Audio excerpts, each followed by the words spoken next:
Hello, thank you for choosing to spend your Christmas day with us. My name is Paul Coates Black, and we're going to take a look at some of those songs that came out of Christmas but just weren't festive and were massive hits. So these are the non festive Christmas smashers. Here, I'm talking music. So, for our next segment here on this Christmas Day show, we're looking at number ones, but that weren't very Christmassy. And there's been plenty of them. I mean, the chart's been going for 70 years. I've done a bit of counting. Right, I decided to sit down one day with the computer and look back at every chart oh since my 1952. word, you've been busy. Well, it was a list basically of Christmas songs. And I sort of thought, right, yeah, so Christmas songs. Of the 70 Christmas number ones since 1952, only 12 songs on that top spot of Christmas are traditional. 12 out of 70? That was what my counting was. Wow. That's probably right. That is probably right. There's a lot of things, as you're going to in recent years especially, that have been talent shows and things like that. And yeah. The novelty records that we've had right across the generations, from sort of in the 90s, we had the Blobbies. And I think the first one was Al Martino. I think it was Here in My Heart. But yeah, so there was a few in the 50s and 60s that were non-festive. Yeah. But please do carry on. Okay, so and I also mentioned three of those, of course, were Band-Aid. Absolutely. It seemed to be, from looking at the chart, Christmas songs really became popular with Slade and Wizard in the early 70s. So it took about 20 years for that to I guess, realise there was a market out there. So there might have been songs that were Christmas number ones prior to Christmas, which were Christmas, but actually at Christmas, there weren't. So the first song that I've sort of picked as a great song that was number one at Christmas, that isn't a Christmas song, was from 1962, and that's Elvis Presley and Return December. Which is a great... I remember singing that in karaoke in Alcudia at the Queen's Pub. I think I was 11 years old. Wow. And I love that song, and I love Elvis, but he loves singing, full stop. That is true.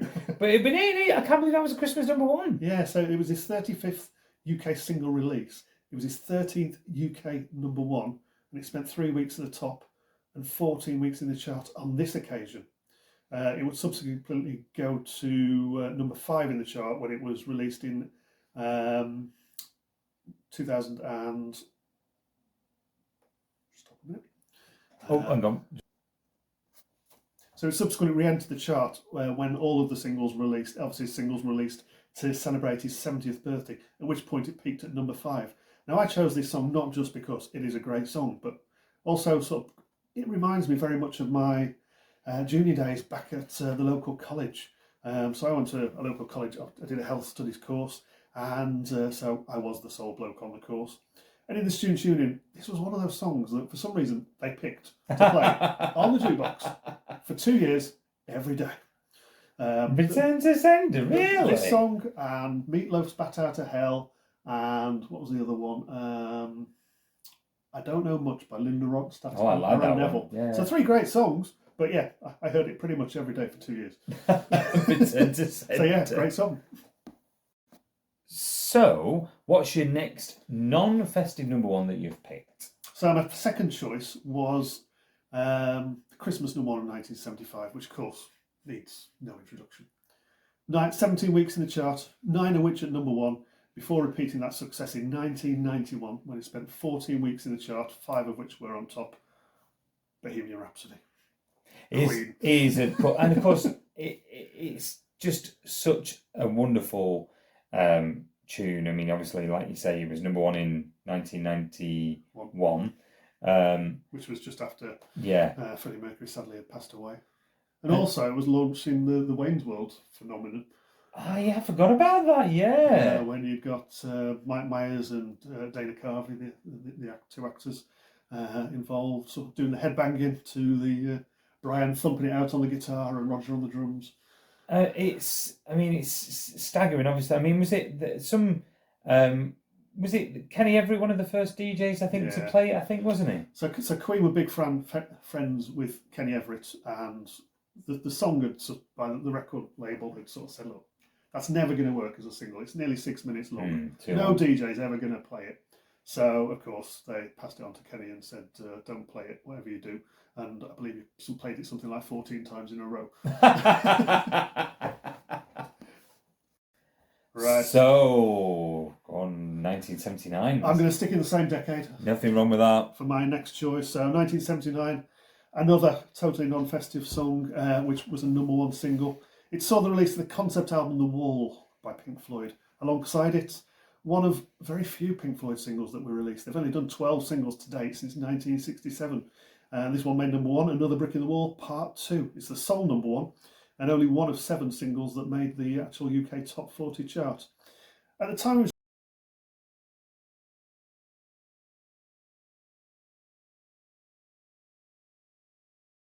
school, and following a week of practicing, having spoken to the music teacher, needless to say, the music teacher didn't mention to the headmaster what the lyrics were about until after its release. There was a bit of trouble initially, but once the success was realised, the headmaster was apparently quite grateful.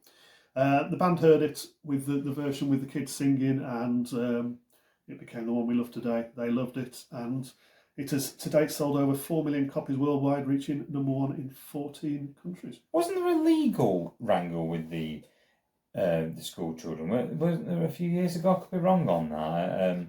I'm not so sure. I don't know what happened with that. But the only other thing that annoys me with that song is that when they play it on the radio, sometimes when they cut the guitar bit and then the DJ goes, Pink Floyd, Another Brick in the Wall. I'm like, this is the best bit. Why are you talking over there? And then they cut the song short. I mean, I know it's a really long, kind of like guitar instrumental, but oh my word, no. You know what? If I'm playing this now, for those listening on the radio, I will play it in full. Don't worry about it. But it annoys me. It's like it's one of the best bits of the song. It's like Derek and the Dominoes, Layla. Oh, that annoys me. They always skip the piano bit off at the end, which is you can't the second half of the song. Why, Layla? You've got to play in full. Exactly. No, I'm with you. You've got an honourable mention, though, haven't you? As well? I am going to give an honourable mention to the single that made it to #1 in 2009, following an online campaign in response to the annual #1 generated from programmes such as Pop Idol and The X Factor. On original release back in 1992, it had reached number 25. However, this year it beat the X Factor winner by selling 50,000 more copies purely on streaming. We are, of course, talking about Rage Against the Machine. It became the first Christmas #1 which was solely from digital release, and in turn it raised £165,000 for the homeless charity Shelter. That is amazing. Yeah. I mean, if I was picking some non-festive Christmas #1s just to give a quick mention to, I would have to mention 1971, Benny Hill earning the fastest moment in the West, which I love playing, and I do say to people, this was a Christmas #1. Obviously Benny Hill, he moved to ITV 2 years before, and he did play this on his Benny Hill show, and it was a massive hit. I'd also probably pick Always on My Mind. I think Pet Shop Boys, was that a Christmas #1? 1987. 1987. Yeah. Which, again, I love that song. It's not festive in the slightest, but it's a definitive version of an Elvis classic. Yeah, I love it. It's a great tune. So I think those definitely deserve an honourable mention as well.